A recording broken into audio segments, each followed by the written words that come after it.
Samsung are crushing Apple, and they're using Apple's rulebook to do it. It's all about the ecosystem, and Samsung's CES 2024 keynote just kind of reiterated it, and I think is special in a way because of the broader range of partnerships and the more integrated those partnerships are with SmartThings, and how all the new products that they are bringing out are desperately integral to each other to build this really strong ecosystem. Samsung's big one-up over Apple is the fact that they build all these appliances. They have incredible washing machines and fridges and like smart vacuum cleaners now with this new JetPod Plus. All these devices work together, even the televisions. Like one of the cool things I'll get into a little bit later in this video is that the TVs are considered like the smart hub of the home. And that's such a great way to see it because it's this way to integrate with the screen or engage with your home through a monitor that's always available to you. And obviously you don't want monitors lying around, and that's why they've got the Frame series. They want everything to kind of be integrated into your home and make it still feel like a home. They don't want technology to take over the space and just be invasive. I think I'm going to use the word interrupt a lot, but when technology interrupts our lives, it can be good or bad. I'm going to put an asterisk here. Interruption doesn't mean invasive. And I think there's different kinds of technology that forces us to use it the way that they want to use it. And it's inconvenient, and it's more about the technology. That's actually the most important part. When you notice the technology over the fact that it's doing something for you that you don't have to think about, that's bad technology. I always use the example of a Kindle. I think a Kindle is one of the most perfect pieces of technology in recent history. It was there to replace the book. And most people are very antagonistic when using a Kindle, but the moment you gift somebody a Kindle or use it, and this has happened multiple times in my life, they pick it up and they go, it feels just like reading a book. The idea that it's a Kindle disappears. The technology behind what you're meant to do with it goes away. It's supposed to be invisible. You're supposed to want to pick up a book. If it didn't feel like a book and it was like, we're book 2.0, you wouldn't want to read it. It's too loud. People just want to read a book. And I think with all of this technology, we want to live our lives in a way that's non-invasive, and we want to have a home ecosystem that is not just a handful of technology like gears and gadgets that we don't necessarily need, that is just going to clutter and complicate our lives. So Samsung SmartThings is the hub of Samsung's ecosystem. Apple should have been using HomeKit as their hub, but they don't. They use their products as the hub. But SmartThings as a platform is the ecosystem that Samsung wants us to use. And it's such a clever way to integrate all of this technology seamlessly into our lives. So all these new products that they've announced have some form of smart integration and AI built into them. AI is important. We've had AI, it's buzzword right now, but we've had AI in a lot of these products for a very long time. But there's a huge driver in this, this zeitgeist that we're currently in for all these chip manufacturers to include NPUs, which are neural processing units, where locally we can have AI done on the actual device. There's so many benefits to that. It's faster. It doesn't need to be attached to a network, because traditionally how NPUs, any neural processing works right now, most of the time, I'm not saying it works like this all the time. Please do not claim that I'm doing that. Is you'll have a service like ChatGPT and you'll input some form of prompt, and that prompt will go up into a cloud where it is processed and then spit out back at you. For better or worse means that there is server farms for all of these different inputs and prompts. And the benefit there is that, they're getting all this information and they're making those prompts respond better. When you use Google Bard, there's a little checkbox is like, is this a good enough answer or not? But 2024 is going to be the year of this NPU on the chipset. So we're going to have, instead of a huge push for graphical power, which we've often had in the past, we want great GPUs, which means that we want things to look nice. We've kind of hit I know things like games can look better, but for the average person doing the average things, GPUs are doing their job pretty well. Expanding the NPU means that we can have really fast, smarter ways of doing things that are more suggestive. Remember I was talking about getting interrupted and not being invasive? When somebody interrupts you, if technology is dumb and it tries to interrupt what you're doing, it is invasive because it doesn't know what you want to achieve. But AI that is a lot smarter and has a better NPU or brain to problem solve that and learn what you have in your home and how you use your home means it's going to be more proactive and better. It's going to be less invasive when it interrupts your life. And technology will always interrupt our lives. Let me summarize some of the products that they brought out and explain how they do that with all of these products. So they have a partnership with Tesla right now, and they're using Tesla's API in SmartThings to access some of the cool features that they've got. So Stormwatch is one of theirs, where it will detect really like hectic weather patterns, maybe typhoons or hurricanes, and through your phone just alert you when those hectic storms are happening so that you can react to them. Having that API built into SmartThings means that while you're watching a movie, you can get interrupted with a storm warning, something that you need to see in a situation where you might be chilling and having a good time. That information is more important than season 4 of Breaking Bad. And that's just one way they're doing that. Opening up SmartThings last year to Matter as a platform and so many other brands. A lot of people don't know this. You don't need Samsung brands to work with SmartThings. They have partnerships with many different smart home manufacturers where you can literally add Aqara lights or Philips Hue bulbs or whatever, all these different products to this ecosystem, and it can work within SmartThings. And they really are building this really exciting home platform. I use Home Assistant. I think SmartThings is very powerful. In fact, I have Home Assistant and SmartThings as device control drop downs on my phone. So SmartThings and Google Home on this one, for instance, you can actually change it. It's very cool. And in the marketing material, it's real hard because they spoke now about like the kitchen ecosystem. Yes, we want a cool kitchen ecosystem, but what does that mean practically for us? Like they introduced a new smart fridge from the Bespoke range, and it's awesome. It has a little screen on the front. It's got a pretty big screen, and it identifies food as you place it. If you input the expiry dates, it will warn you when foods are going out. So like what food you need to eat first before there is a lot of food waste. And it will also prompt you based on your dietary habits, because it will learn that through the NPU with recipes on how to cook that food so it doesn't go to waste, which means that it's tackling an issue like food waste using AI, but in our homes. And we want that, right? We don't want a home where we throw away tons of food. Unfortunately, we chuck away a ton of food because you buy basil, and that basil, you buy like the big bag because it was like R5 more, and you're like, oh, maybe I'm going to cook some basil, and then somebody invites you out to dinner, and then it like rots in the back of your veg unit, and then you know the story, right? And then it like contaminates all the other veg in the fridge, and then you have to chuck out half a drawer, and that's like hundreds of rands worth of produce, but also just wasted food. We don't want to do that. We want to live in a world where that's not going to happen.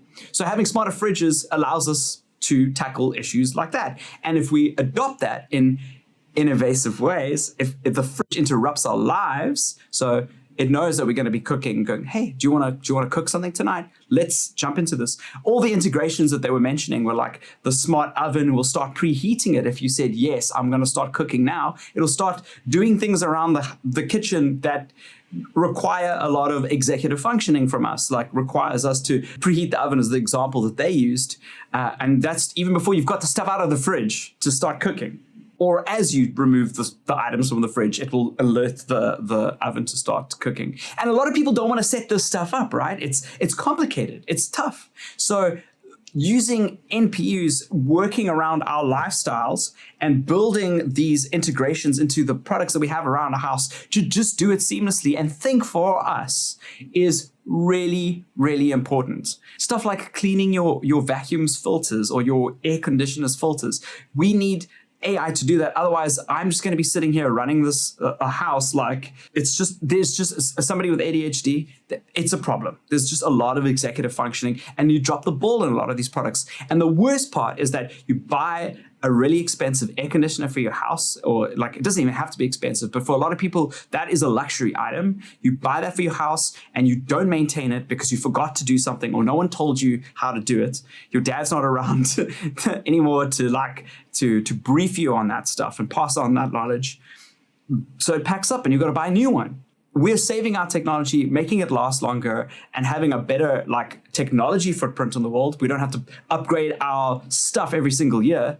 And we also get to look after the things that we have, which is very important. Another example that they used was this new JetBot Plus, AI Plus or whatever it's called. It's basically like the Xiaomi vacuum. We've got one of the Xiaomi vacuums that vacuum the house, and it steams your carpets and whatever. But because it knows the environment and it's got AI built into it to know the house, it will scan it and put it into smart things for you, which is also something that a lot of people don't want to do. You want to build your house and smart things. It will scan your house and will know your habits and identify any irregularities in the house. Like one of the examples they use is if somebody falls over and has a heart attack and is lying in the lounge and needs emergency services. So the vacuum will detect that somebody's lying in the middle of the floor because there's a human being there. They should not be there, and then send emergency alerts to different family members. Like, I don't know what the practicalities of, I'll probably lie on the floor. I lie on the floor a lot. So I don't know what the practicalities of that are. Maybe it'll just know that, oh, Grant's lying on the floor. But a real world example is my dad's getting old. And if he's in a situation that he cannot reach his phone and contact us because he's in an emergency, this could be a life-saving product for him. And another story, one of our neighbors recently, last year, passed away in their house. We'd recently moved in here, so we didn't know who they were. We'd never met them. But the house slowly started getting dilapidated. And I said to Jess, I was like, I think somebody's dying in there, or dead, or they've just gone overseas. They've just left. Lo and behold, I'm saying this laughing because it's dark. That person had passed away 6 months ago and was lying in their lounge. It was an older woman, and their family didn't follow up on them, which is devastating and sad. This potentially could save people's lives that are in similar predicaments. It's a real problem that real people have experienced, and it's heartbreaking, but technology can help solve that. So maybe that, coupled with a Galaxy Watch, gives the right information to the right people, and you can save people's lives. Another cool integration was this one where they've got the new QLEDs. They have built-in cameras, and I know maybe people have a bit of a problem with this, like Jess brought it up. Cameras in a TV can be problematic, but the security is getting a lot better. And remember, Samsung are in charge of Knox and pride themselves on really heavily secure devices. And I think that's actually going to be key to the success of a lot of these products with vastly improved a processor on board. And I've always said this. You see a lot of TVs on special, right? Like there's a Black Friday sale and you're like, this is a deal we can't pass up. The problem with those TVs being on special is they have older technology, and older processors drain the TV. They get slower and slower. So having a newer processor, something that's focused, they focus really heavily on it. It's called the NQ8 AI Gen 3 processor. So it's a big name. Not only will the TV be faster, but with that camera, what they're going to be doing is they're going to have services that I assume that you subscribe to or you get billed for, but they use the example of vet services. So heading up and going to the vet with your pets sometimes is not possible. Your pet's ill in the middle of the night. You can't go to the vet, but maybe there's a vet in another region who's online.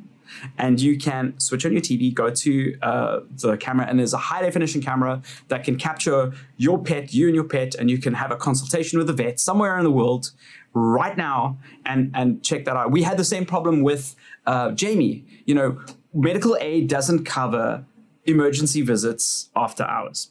And when you've got a newborn child, it's real hard. Like a child can get sick. They're crying for 4 hours. You don't know what to do. We're panicking. So we took Jamie to the emergency room because there's no other doctors available at that time. And you get there and it's not covered by medical aid. You get like a slapped with a massive bill, and you find out it was teething, right? If you're not a new parent, you might not understand this or if you've never had a new pair, you go, I just waited out till the morning. Sometimes it's not possible. And having a pediatrician potentially available on your television in real time just makes the whole smart things ecosystem so much better. Do you understand where I'm going with this? The Apple ecosystem stuff is a given now. And thanks, Apple. Actually, thank you for setting this all up. But setting up like your buds, right? You open your buds and it automatically connects to your device. And then it knows what device you're currently using and will hot swap between those two. Samsung are excellent at it. And a lot of that comes from the great work that Apple did building those expectations. But those expectations are not limited to our devices anymore. Those expectations are now they're unlimited. They're limited to the house that we're in and a home ecosystem and beyond. We want to make sure that we are getting the best medical healthcare, the cleanest homes. We want to make sure that we're looking after our technology, and our technology is smart enough to look after itself and be able to help us look after it, because we're going to have to do that. And we also want technology to disappear. So there's two last things I want to touch on is the technology disappearing and the ecosystem outside of the home. So the technology disappearing, like I said, and maybe I'll do a whole video on this exclusively because I think it's more of a philosophical video, but like the Kindle, Samsung's Frame has been one of the most successful Samsung products on the market. And the Frame isn't actually the most highly spec'd television that they've got, but it's just such a simple concept. They were like, what if the TV was designed in such a way that it just looked like a picture frame? Right, that's it. That's all it's supposed to do. That dictates what the panel looks like. It dictates the fact that there's it looks like paper. There's texture on the screen, and it looks like when in a certain mode it just disappears. Right? We don't want to have technology in our faces. You go to someone's lounge and there's like a television on the wall. It's like the shrine of the room. Right? We don't want to do that anymore. Especially Gen Z and the generation that's coming up now. It's like we don't. Technology should just be integrated in part of our lives. It should not be a show-off thing in the house. So even though most of those TVs are like literally just 60 hertz, I know gamers who buy that because they want their houses to not look like big shrines to their TV. And we're moving into spaces that are smaller. Our homes that we live in, houses that we buy, and the apartments that we rent and live in aren't huge. So we don't want like a whole dedicated space in a TV room. Like the TV room often has to be the dining room. It often has to be the lounging area. It often has to do a lot of other things that aren't. It has to be the reading room that bigger homes maybe had the luxury of being. So having a frame kind of fixes that problem, right? So they did bring out these frame speakers, which I think is absolutely genius. It's another way to hide technology that is, to be honest, invasive. When I grew up, my dad had these massive, I don't know, you can tell me in the comments if you had a very similar experience, had these massive black stage speakers, right? And they literally just blasted, they were terrible. My dad was like, great sound, plug them to the TV, to the AUX, and like you'd watch, a movie on it. But they take up so much real estate and they're an eyesore. They're these massive black speaker boxes. But to this day, my dad really likes that aesthetic, right? Like he likes having these massive speakers lying around.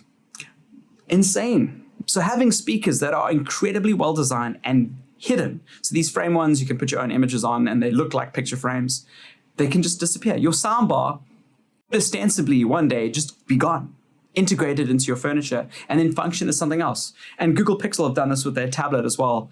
That was a great use case of that. It's turning it into a picture frame. And I want to see more of that coming out. I hope Samsung do that with their tablets and turn them into picture frames. And again, big ups to Apple for, doing that thing where you put it on a stand and it becomes a clock. Cool. That's a part of it. But can you see where I'm going with this? That's just Apple, my friends. That's cool. It's very, very cool. But we want more of an ecosystem. We want more than just that. It's on its way to something that Apple just can't do. It's taking that ecosystem outside of those devices and putting them into the real world and how we use them. And then lastly, getting this outside of the house.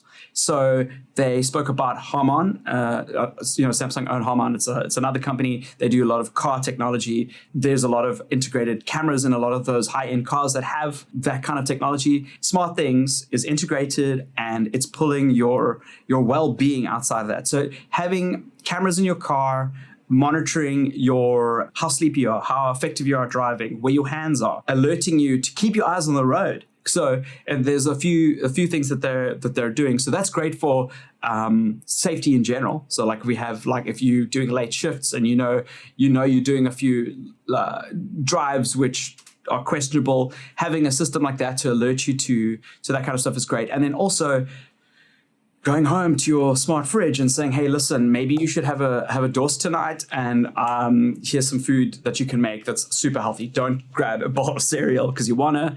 Just, this is super quick. It's the same cooking time. And it'll suggest that for our well-being, which is, it's thinking for us in a way that's just really hard when so much is expected of us with our executive functions.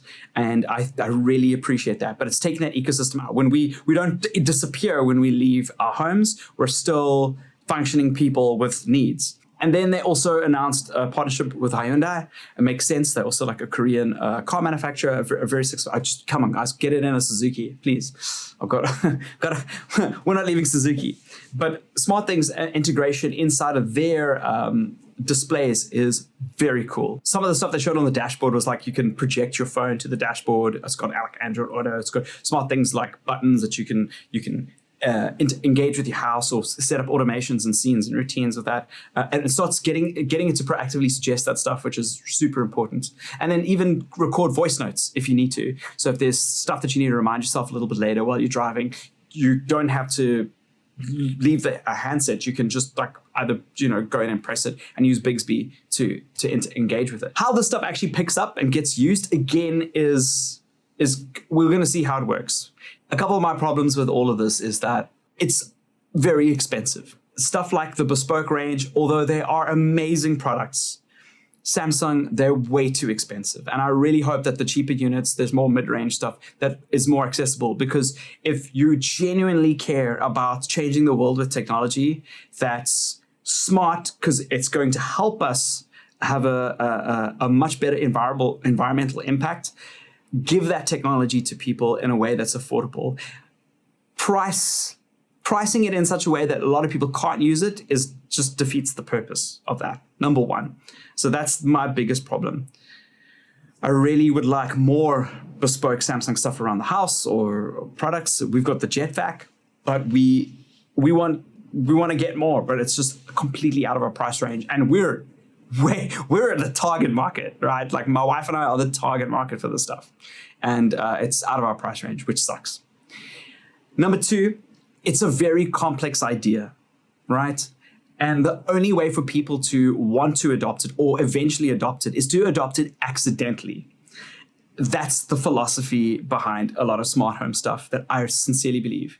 I'm an early adopter. I get in there. I work these things out. I do fidget with this stuff. But ultimately, I'm an early adopter. So I get onto this stuff and I'm happy to learn how to make it work.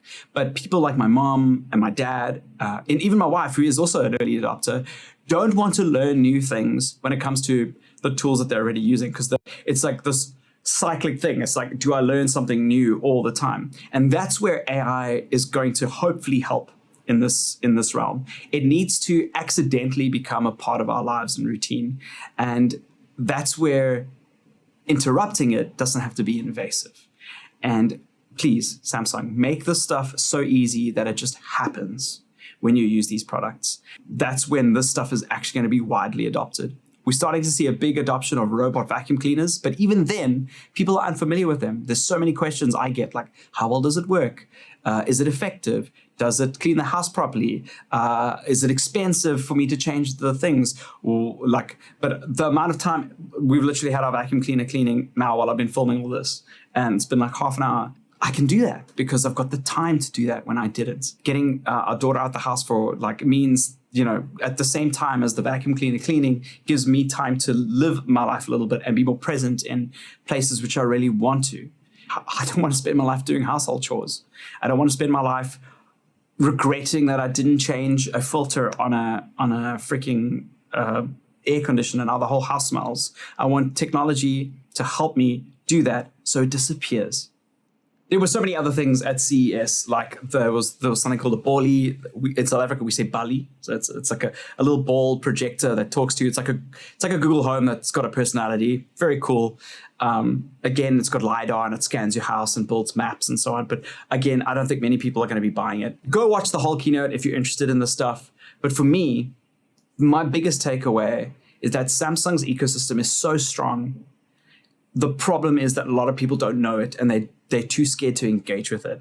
And they're doing some stuff which I think could potentially change the way we interact and engage with technology through AI that makes us forget about it. But we're proactively trying to forget about technology because technology up until now has been invasive. It's been in our faces. We have to cut down our screen time. We have to find digital well-being apps. But we're now smart enough to find out ways to get technology to work for us and not against us. We want technology to make us happier and not happier because I just bought a piece of new technology. You know what I mean? There's that real high when you buy like a new phone. You're like, yeah.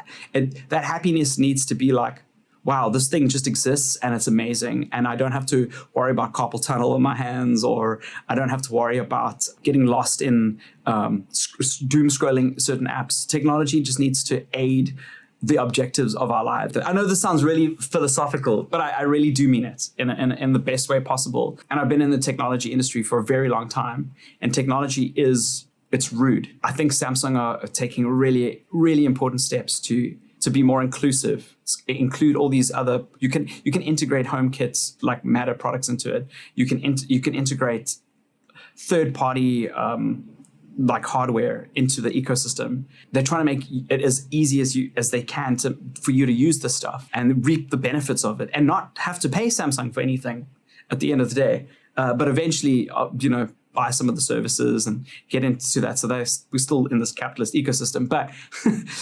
unfortunately, but it's really cool to see that Samsung is going this route to make technology serve us and disappear. And I think AI is the route that they're doing that through. I'm very excited for the new Unpacked that's going to be happening in the next few weeks. I want to see how much of this theory goes into that. Into the new phones, because I've got a feeling it is. And if you've watched all the way up until now, please like the button, just comment Unpacked 2024, hell yeah, or something like that, so that I know that you guys got here. I'll see you in another video. Cheers.